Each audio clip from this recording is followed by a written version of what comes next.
Okay. All right. Well, good morning, everybody. Today is our Sapr stand-down day. There's multiple reasons why we're doing this. One is because it's mandated by the Secretary of Defense and Chief of Staff of the Air Force. But that's not the most important reason. The most important reason is because there's a problem out there in our Air Force and our Guard that we have to correct. It has to do with sexual assaults. And one of the biggest ways we can correct it is by educating our leaders and our people on what the problem is out there and really how big of a problem it is out there, and some of the characteristics of the people who commit the crimes and some of the things that we can do to harden the targets for these predators out there. So, again, it's our Sapr stand-down day. Next slide. All right, this is a message from the top. Secretary of Defense, Chief of Staff of the Air Force have mandated this, correctly mandated that we have a Sapr stand-down day to educate our people and to try to stop and correct this problem that we have. Next. And it is a huge problem. FY12 statistics show there are over 3,200 incidents in the Air Force of sexual assault. Of that, only about, next please, only 790 were reported. That means that's only, what, about 1/5 of the incidents were reported, whatever the number comes out to be. All those other incidents, the victims never reported the incident. So they went back and they lived their lives having suffered from a sexual assault without having told anybody about it. Of those 790, only just under 450 were unrestricted reports. Those additional reports were restricted reports where you won't even know about them, and they weren't. And luckily, they were reported, but we couldn't do anything within our Air Force to correct the problem. Next, please. The FY13 statistics show about a 33% increase in reports. We're hoping that the increase was because of educating our people to report when there's an incident as opposed to the number of incidents occurring. But again, I'm surmising that. That's not statistically proven yet. Okay? There's a continuum of harm. Events that happen before the incident, there's the incident, and then the events that happen after the incident. And the one thing we're going to, next, go ahead. The one thing we're going to concentrate on is characteristics of the perpetrator. Now, this isn't to say that everybody who has these characteristics is a perpetrator or is a sexual assaulter. What this means is that the sexual assault, people who commit sexual assaults, almost all of them have some or one or more of these characteristics. Next, please. The insider threat. The vast majority of sexual assaults come from somebody who knows the victim. It's not from an outsider. It's somebody who is close in the military or has a close relationship with the victim. And there is a learned behavior on this. The perpetrator has learned how to commit these offenses. Next, please. Now, next.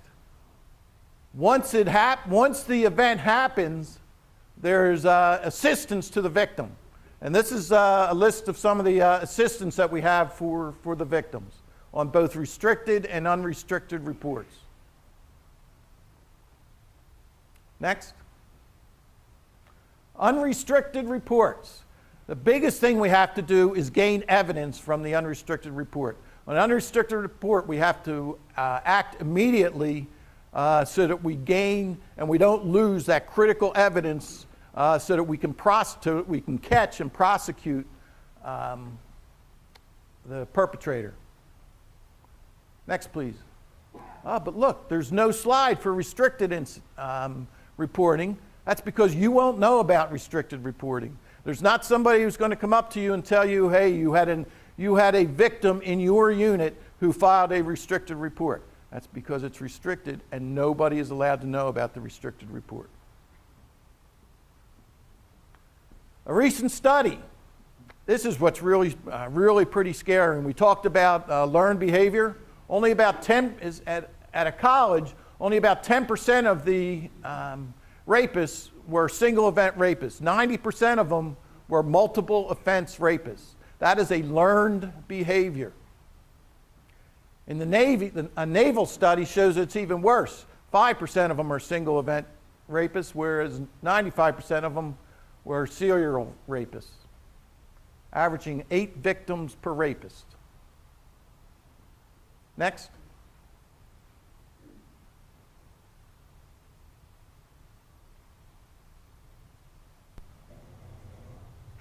I raped a woman. I don't believe that I'm a pathological sex offender, but at the same time, I raped. I met her at the bar. She was from England and had come to New York for a short time to tour with a musical review or something. When I walked in, I knew I wanted this girl. I wanted to have sex that night, and she looked like an inviting prospect. It was clear she'd been drinking before I arrived, and we had 3 or 4 drinks together. Our thighs rubbed together, my arm brushed against her breast. I was getting to her. We drank some more, and I grew confident that I was not going home alone that night. She was staying at a friend's place downtown, and I assumed that when we left together, it meant she was going over to my place. Once I had her out of the bar, she had no friends to help her, no one to call, nowhere to go except where I wanted her to go. We started walking, and she asked, "Where are we going?" I said, "Just walking." Knowing that we were headed in the direction of my apartment, we would stop sporadically and make out. During one heavy session, I said to her, "Come back to my place." She refused. I said, "What do you mean, no? This is New York City. You don't leave a bar with a guy and not sleep with him. Come on, this isn't England. This is a big city. This is how we do things." She still refused, but I could tell it was influencing her with that ridiculous line. We got up to my apartment and I began kissing her, but now she was not responding like she did on the street. I asked her, "What's the matter?" She just stared blankly past me. I began to touch her more aggressively, squeezing her breasts, rubbing the inside of her thighs. Still no reaction. I felt like I was fondling a rag doll. Not that I cared, I didn't need any response to get what I wanted. I tried to take her top off, and she locked her arms to her sides. I pulled and forced her arms until I got it off. I eased her down on the bed. She did not resist me, but moved like dead weight, staring straight ahead and grinding her teeth furiously. Ugh, what a repulsive sound, I said. Not a word was spoken during the struggle.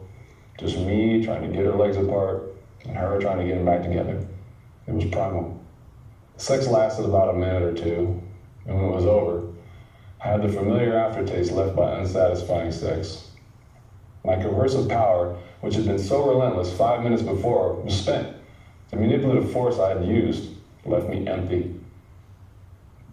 I didn't want this girl sleeping in my bed. I also didn't want to walk her home. She sat up in bed. She wanted to leave, but now it was 4 in the morning, and I couldn't let her go alone, even if she did know how to get back. "Just sleep over," I said reluctantly. "You can leave when it's light out." She did sleep over, didn't stop grinding her teeth the entire night. When we got up the next morning, I insisted she wait and walk out with me. The last thing I said to her when we hit the streets was, "You have to walk that way to get back to your friend's house." I raped a woman. If we were to assign a motto to Jack or to many men like him, it would sound something like this: "I'm going to have sex tonight. If it's consensual, that's fine, but I'm going to have sex tonight." What we heard Jack describe was a well thought out, well calculated, and manipulative plan for how he was going to accomplish his goal. Whether she consented, which he tells us he knew that she did not, didn't matter to him. You can tell from his story that what she said, what she did, and what she wanted didn't matter. He was going to take sex from her.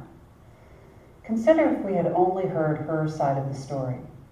What if she told us that she met him at a bar, drank with him, walked to his apartment with him, had some consensual sexual contact with him, and even spent the night with him? It's very unlikely that we would be seeing a successful rape charge to come from those facts, even though he tells us that all of those things were true, and he raped her in spite of them. It's important for us to know that this is not about drunk sex, and there's no such thing as accidental rape. Offenders such as this one premeditate their crimes, and they choose their victims intentionally.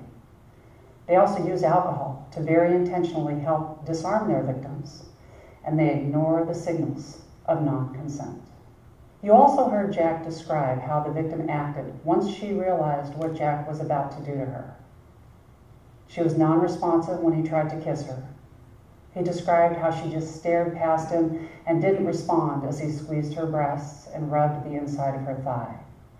She tried to keep him from pulling her blouse off, but he ignored her. During the rape, she ground her teeth together, stared blankly past him, and did not respond or participate. What Jack describes here is a common response to trauma, a frozen fright response. Jack told us how terrifying it must have been for this young woman from a different country to be forced into a sexual act by someone she had just met. Jack said that for all she knew, she could have just as easily been killed by him. You might find yourself saying, if that was me, I would never have done that, or I would have done this.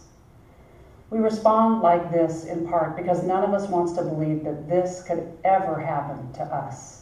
So sometimes we judge what the victim did or didn't do. We play Monday morning quarterback. The truth is that no one knows how they will respond to a traumatic situation, such as sexual assault, until they are faced with it in their own life. Beware of this tendency to judge victims for what you think they did wrong. What matters is that we understand who put them in the situation and caused the trauma in the first place. The offender. In this case, it was Jack.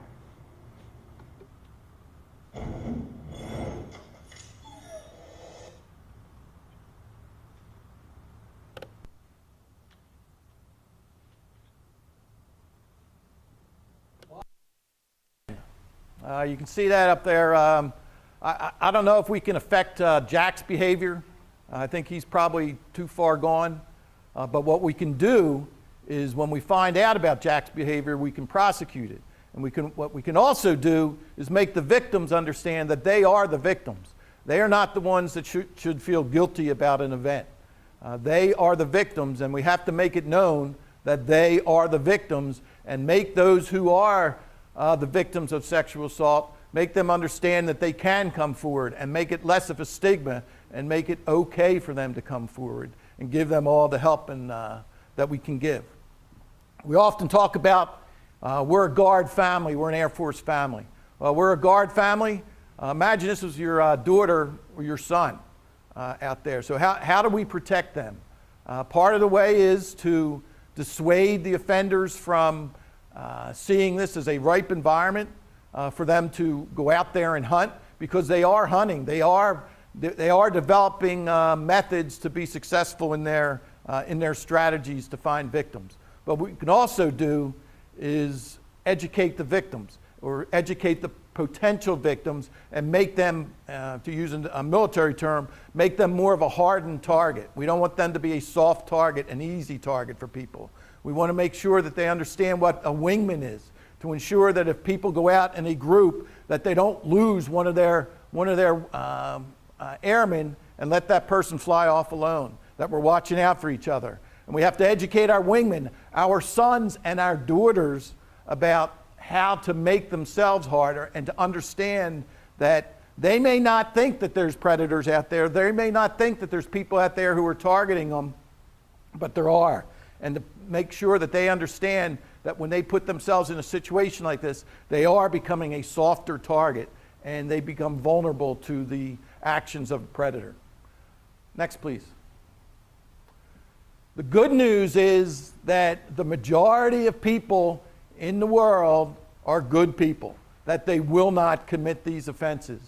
It's estimated that only about 5% of the people, it's still a big number, are open to will commit these offenses, and that there's a little bit bigger number that we can influence their behavior and prevent them from becoming sexual offenders. Next, please. So the strategy What do we do? Well, the biggest thing is we have to eliminate the sexual offenders.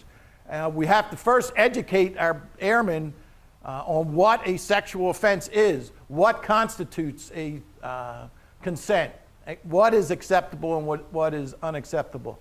We have to really educate our people that, hey, this is a problem out there. This behavior is not accepted because there's a whole continuum of this behavior, and we have to make sure that they understand that.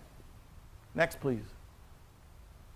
We have to make as I said before, we have to make the victims aware that they are the victims and they shouldn't feel guilty, because guilt is one of the biggest characteristics of a victim when something like this happens. They feel guilty about what happened, that they were somehow at fault for it. We have to make them understand, or try to get all of our airmen to understand, that they are the victims and they need to come forth, because if they don't come forward with it, then we really can't correct the problem to the extent that if every victim came forward, then we could start eliminating it.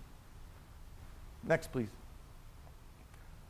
Reinforcing a climate in the Air Force that this will not be tolerated. One of the things we've done in the past is we've gone around and we've taken sexually offensive material outside of away from the workforce. We have to educate our people that sexually offensive material, sexually offensive behavior is part of the continuum that leads up to sexual assaults. Next, please. Some of these numbers, are hard to read, but if you look at the one on the right, sexual harassment incidents, 23% of DOD women have said that they were sexually harassed. Out of that 23%, half on the bottom chart, half of the victims of sexual assault have been sexually harassed in the previously. Next, please. These come off of Facebook pages from Air Force members. There's certain things that we just cannot tolerate, because again, on the continuum of behavior, if we stop the continuum of bad behavior, then we can eliminate a huge percentage of the sexual assaults and the environment that leads up to sexual assaults. Next, please. It's a fog out there. We're just starting to realize what the problem is, how to deal with the problem, who the perpetrators are, what the victims face, how to treat victims once they have become a victim. But the biggest thing is we have to educate ourselves, and we have to educate all of our airmen on that whole continuum of it. And we're starting to, but we're just starting to. We're nowhere near being finished. Next, please. So, what do we have to do? We have to understand it. We have to be open about it. We have to realize that there's a problem out there. And again, we have to realize that if we do have the nerve to call ourselves a family, to call ourselves a guard family, then we really need to treat our airmen out there as if they were our sons and daughters, and do everything we can to protect them. And once we take it personally, then we can take huge advances into hardening the targets and getting rid of the perpetrators. Okay? All right, I thank you. You are the leaders of this organization. You're the commanders, the chiefs, the first shirts. You are the ones who are going to make the difference. You are the ones who are going to educate our people. And it's your responsibilities to make sure that your sons and daughters, your airmen, are protected. Thank you.